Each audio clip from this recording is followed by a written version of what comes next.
yesterday, the Nigerian Army had come out to say that the senior officers that were involved in this case are innocent and that you are suffering from mental issues or you're mentally unstable. But what is your own side of the story? Thank you very much for this great privilege, this great opportunity. What really happened yesterday was just a cook-up story, just a planned work. Myself and Abu Karim, we are in this, Abu Karim, we are in the same unit. He was my CO. What unit is this? NACMC Ojo, Nigerian Army Cantonment Medical Center Ojo, where he was my CO. Colonel Abu Karim asked me to sleep with him at Eagle Store Hotel at about 700 hours p.m. He asked me to sleep with him, which I refused. What day was this? On Sunday. Date? On 27th February 2022. So he called me to sleep with him, which I was very, very surprised. And Army is against it. In the Army, it's called frontalization. It's a big offense in the Army, which I refused to sleep with him because he's my superior. Ever since then, Colonel Abu Karim will inject me with Lactate injection, put me inside casket, popularly called body bag in the Army. He will harass me, rape me, and at the end of the day, he will throw me inside psychiatric hospital to make it look as if what he is saying is true. So, hold on. Where does this rape happen and putting you in a body bag? When did all of this happen? And give me more details about it. This whole thing happened in our unit, Cantonment Medical Center, Ojo there. I have witnessed. Was this in his office or inside outside? his office, inside the office, with uniform. Most times he will instruct soldiers to pin me down while they give me Lactate injection. Most times he will point gun at me. Most times he will handcuff me and harass me sexually and still take a picture of me and send to some senior officer to make it look as if I am actually mad. Which I tried my best to seek for redress. Sorry, I sought for redress. I went to legal service. I went to military police to report him. Was this after the first time or it had happened several times? Several times. He come to my house, sent soldiers to my house to harass me. Most times he will inject me inside his office, rape me. After raping me, he will simply take video of me and send it to General I.B. Shelebo to make it look as if, because as at that time I was already complaining, seeking for intervention, begging some senior officers, people like General C.G. Musa, the current Chief of Defense Staff. I told so many officers, I seek for redress, but nothing was done because he's my senior. Nobody was ready to give me a listening ear. So I exhausted all the procedures. I sought for redress using Section 179 of the Armed Forces, and nothing was done. Nobody believed me. After injecting me, he would strip me naked and throw me inside psychiatric hospital. And there, General I.B. Shelebo, Colonel Ogo will come there, they will be snapping me. They took picture of me, harassed me. Most times he denied me access to military course just because I refused to sleep with him. He denied me pass. I could not even see my family for years. He denied me pass. He denied me so many, many things in the Army, that my welfare in the Army. So after exhausting, going to legal service to complain, and nothing was done, going to military police to report, nothing was done because he's my superior. I'm his subordinate. I wrote a redress and nothing was done. So I went to social media to complain on the 9th of January 2024, and the Minister of Women Affairs intervened, and the Nigerian Army promised Nigerians that they are going to carry they are going to carry out an investigation, which they did. So during the investigation, they took me to National Hospital. They took me to LDLA.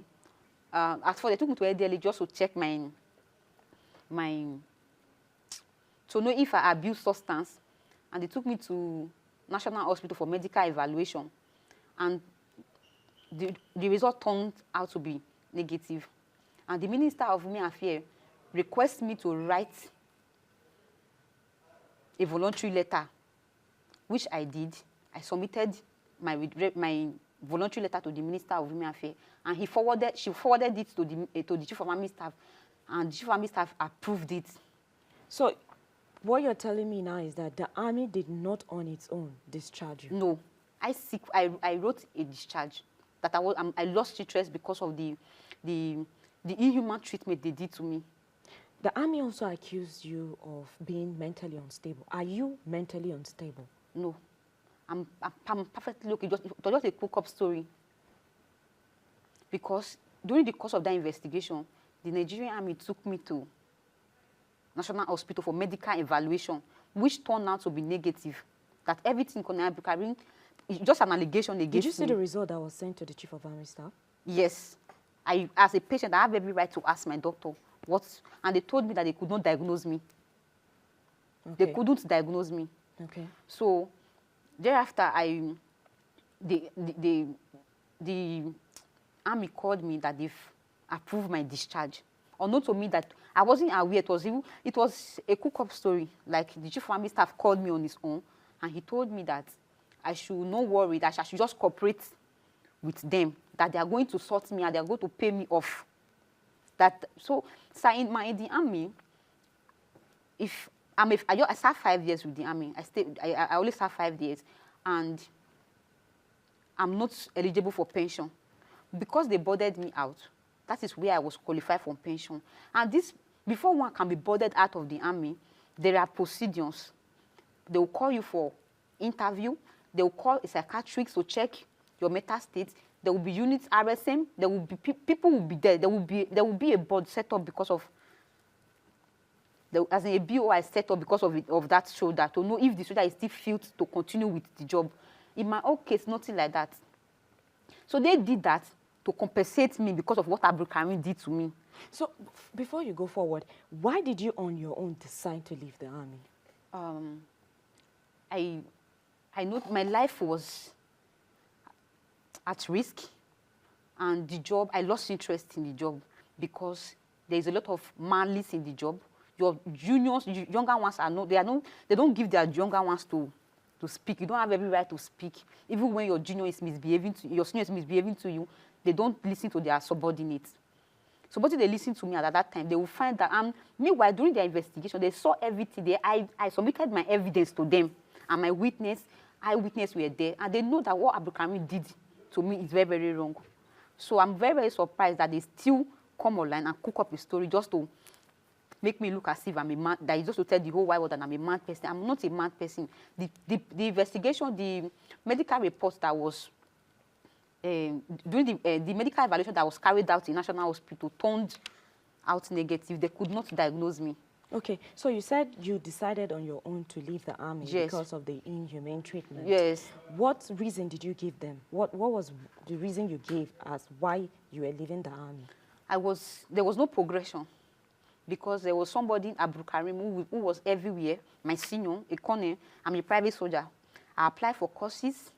I applied for school. Imagine somebody raping me inside the office and nothing is being done, putting me inside caskets.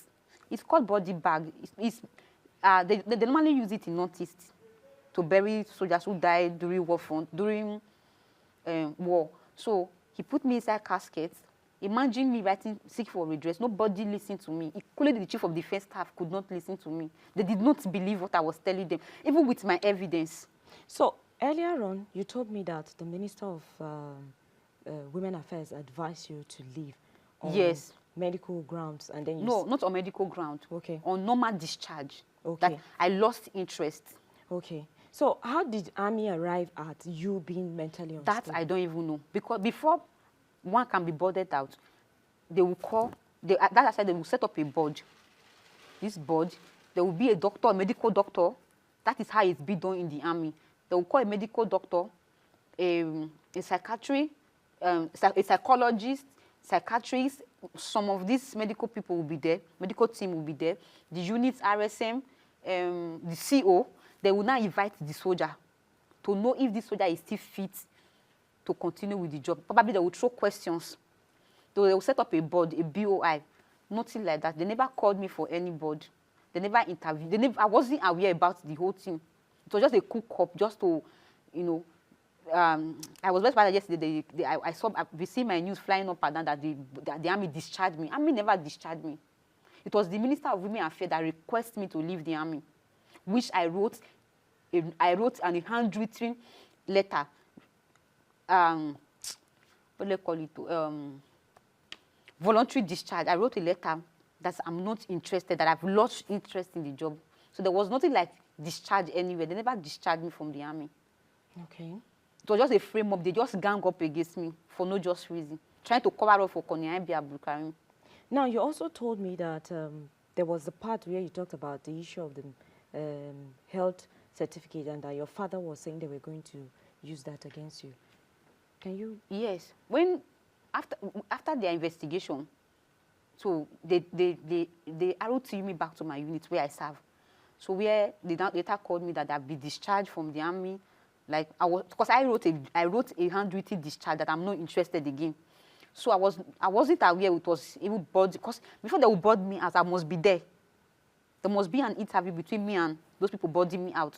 So I'm not aware. So it was when I went, they called me from national pension board that I should come for pension. I was very, very surprised that I'm not eligible for pension. Why are they calling me for pension? So when I got there, and I saw that they gave me 50% disability, that I'm not mentally stable. I asked question. I told them I'm not going to sign this form because they are going to use it against me. And immediately they gave me the certificate, and I sent it to my dad, to the Minister of Women Affairs. My dad said they will use it against me. And true, they used it against me yesterday. I'm telling the whole world that I was discharged from the army. I was not discharged. I seek. You voluntarily asked? I voluntarily asked them to discharge me, that I lost interest because of the inhuman treatment, because they don't listen to their subordinates. The oppression is too much in the army, man. Are you scared for your life? So Major General Onyema is after my life. Sending people to unalive me. So the army and every year they are looking for a way to kill me. I actually. How did you know this? I came to Abuja a few weeks ago to the Human Rights Brekete office to seek for justice for what Abdulkarim did and what the army did to me. At the end of the day, Major General Onyema instructed the Brekete to stay clear from the case. So that's how the whole issue started. So that's what triggered this whole thing. That's how they come online to make me look as if I'm not mentally stable, just to shut me up. Okay. Have any lawyer or any human rights organization shown interest in your case? Yesterday, some lawyers reached out to me and they told me that they were interested in the case. So I will see how to get or to see them. I haven't seen them, so they just told me that they are interested. I should call them and tell them what happened. We probably will meet and explain how the whole thing happens. Okay, so now you're saying that what Army is saying, or what they said yesterday, is not true. So what do you want? I want justice. I want justice. Before coming online to lay an allegation on senior officers, I have evidence to back whatever I'm saying up, and which I submitted my evidence to them, witness to them. Army did the investigation, and they find out that all what I said was truth. So coming outside yesterday, telling the whole world that I am mad, it's a lie. They should bring out my medical report. The National Hospital is here. They did medical evaluation, and they could not even diagnose me. So I don't have any medical record. So I don't know where the whole thing come from. It was just a plan work. I don't know. Okay, so after the first time that this incident happened, did you take it to, did you report it, the very first time that he tried to rape you or that he tried to harass you? Yes, I reported. Because you said that it happened several times. Several times. In my call, in the Nigerian Army medical corps, the Colonel Abdulkarim, and they are the most senior officers in the medical corps, though he lost promotion. So his mates are brigadier generals. They are the most senior officers in medical corps. But I don't know, he has connection, and their classmates are all the people holding appointment in the medical corps. So if I report to this person, Konabukaruni will look for a way to. Okay, so your final word on this incident. I want Nigerians to intervene, and I need an open investigation. I need justice. That is all I want.